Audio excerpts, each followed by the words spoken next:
Let me start with something most history books barely mention. During World War II, millions of families were not just growing food, they were hiding it. Not for fun, not as a hobby. They hid it because hunger, theft, ration inspectors and desperate neighbours were daily realities. If you had extra food and someone found out, you could lose it overnight. In some places, you could even face punishment. So people learned to farm in secret.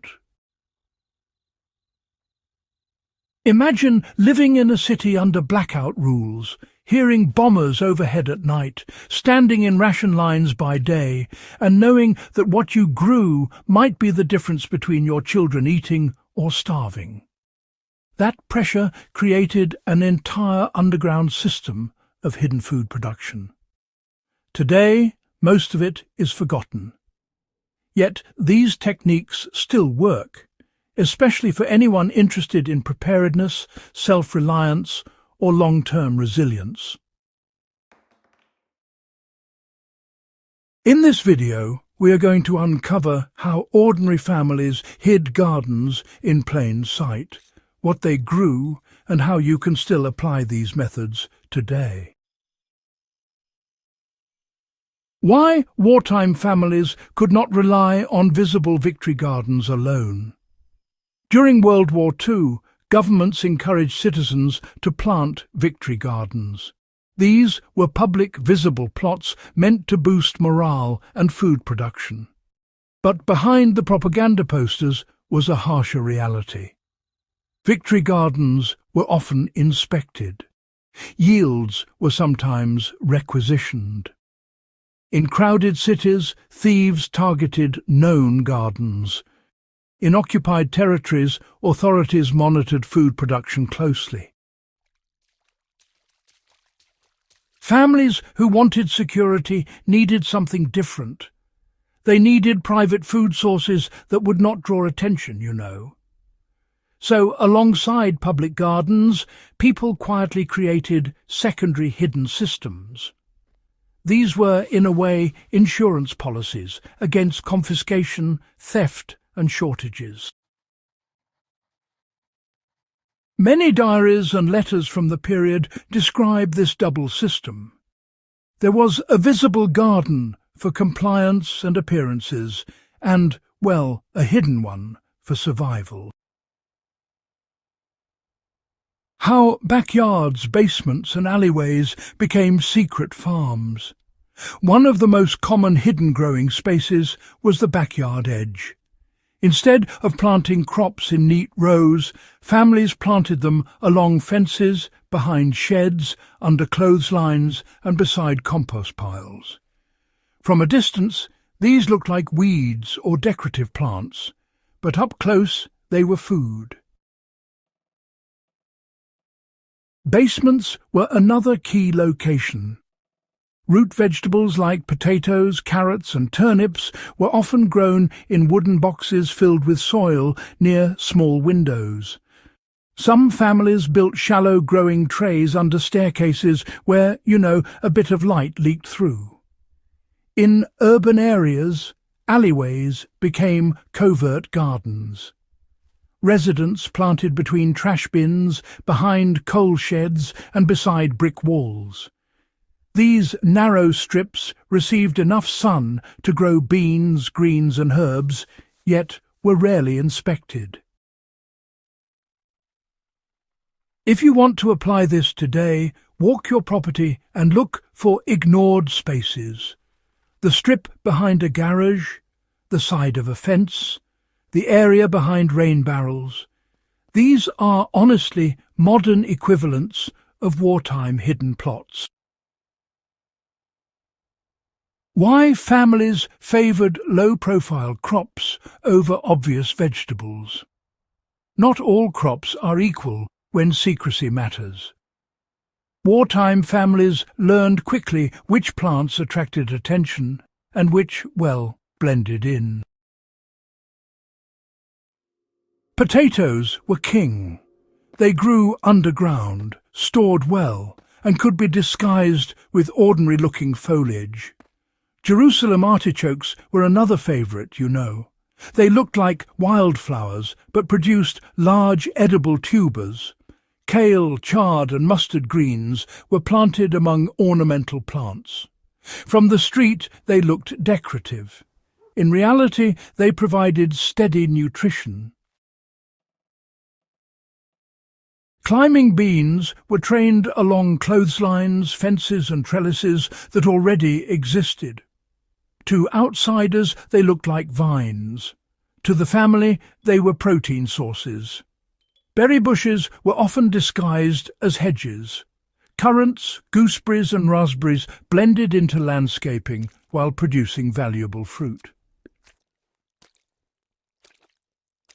If you are planning hidden food production now, choose plants that resemble ornamentals or wild growth. Avoid large uniform patches that signal garden to anyone passing by. Now, one of the most fascinating wartime practices was the use of neglected land. Abandoned spaces and shared land were, quietly repurposed. Bombed-out lots, railway embankments, churchyards, and the edges of factories all became, secret farms. Families would plant at dawn or dusk, sometimes slipping in and out quickly. They never carried obvious tools, just to avoid drawing attention. Some even dressed in work clothes just to blend in with the surroundings. In Britain and parts of Europe, folks grew vegetables along railroad tracks, mainly because the soil was disturbed and rarely inspected. In the cities, people planted inside rubble piles where bombs had fallen. Now, these locations were certainly dangerous, but hunger, it outweighed fear. Today, this sort of spirit translates to using overlooked spaces responsibly and, of course, legally. Community land, unused corners of property, and even marginal soil can still produce food, as long as they're managed carefully. Seed saving and plant swapping, I must say, kept those hidden gardens alive. During the war, seeds were tightly controlled, and many varieties just weren't available. So, families who depended on hidden gardens became rather skilled seed savers. They'd select the strongest plants, let them go to seed, and then store those seeds in envelopes, jars, or even cloth bags. And these precious seeds were hidden away in drawers, tucked into books, or sewn into clothing. Anything to keep them safe. Neighbours quietly traded seeds during visits. Just a handful of bean seeds could mean the difference between food and hunger next season. These informal networks were honestly critical to survival. Modern gardeners can really learn from this. Save seeds from reliable plants, store them properly, and build small networks with trusted people. Redundancy is resilience. How families protected their hidden food from discovery and theft. Growing food was only half the battle, and protecting it was just as important. Many families harvested at night, picking vegetables before full maturity to avoid visible signs. They often spread harvesting across days to avoid sudden changes. Some folks planted decoy gardens with lower quality crops. Thieves would usually target those first, leaving hidden plots untouched. Others used natural barriers, planting thorn bushes, nettles and dense shrubs around secret beds. These discouraged casual entry. Even today, subtle protection still works. Strategic planting, visual barriers and controlled access can safeguard small-scale food systems without attracting attention. Why these forgotten methods still matter in the modern world? We live in a time of fragile supply chains, extreme weather, and economic uncertainty. Supermarkets look permanent, but, history shows they are not. Wartime families understood this deeply. Their hidden gardens were not about paranoia. They were about quiet independence, about ensuring that no matter what happened, there would be food. You do not need to live in fear to learn from them. You can apply these lessons calmly and responsibly. A few hidden beds, a few reliable crops, some saved seeds, some overlooked spaces put to use. That is not survivalism. That is wisdom earned through hardship. How you can start building your own discrete food system today. Begin small. Choose 2 or 3 low-profile crops. Plant them in underused areas. Observe how visible they are from different angles. Learn how much food they produce. Save seeds from your strongest plants. Keep records. Improve each season. So, experiment with vertical spaces containers and mixed plantings. Blend food into landscaping. The key is to make productivity invisible. Over time, you will develop a quiet, resilient system that echoes what wartime families built under far worse conditions. Why remembering these hidden gardens honours real civilian resilience? When we talk about the Second World War, we often focus on battles and leaders. But survival happened in kitchens, basements, alleys and backyards.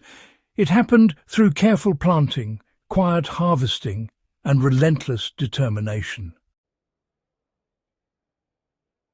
These hidden food sources kept families alive. They preserved dignity. They reduced dependence. They created hope in dark times. Learning about them is not nostalgia. It is preparation. It is respect for people who refuse to surrender their independence. If you found this guide valuable, make sure to subscribe to the channel for more deep dives into forgotten survival knowledge and practical history. Share this video with friends who care about self-reliance and real-world skills. And, keep learning, because the past still has a lot to teach us.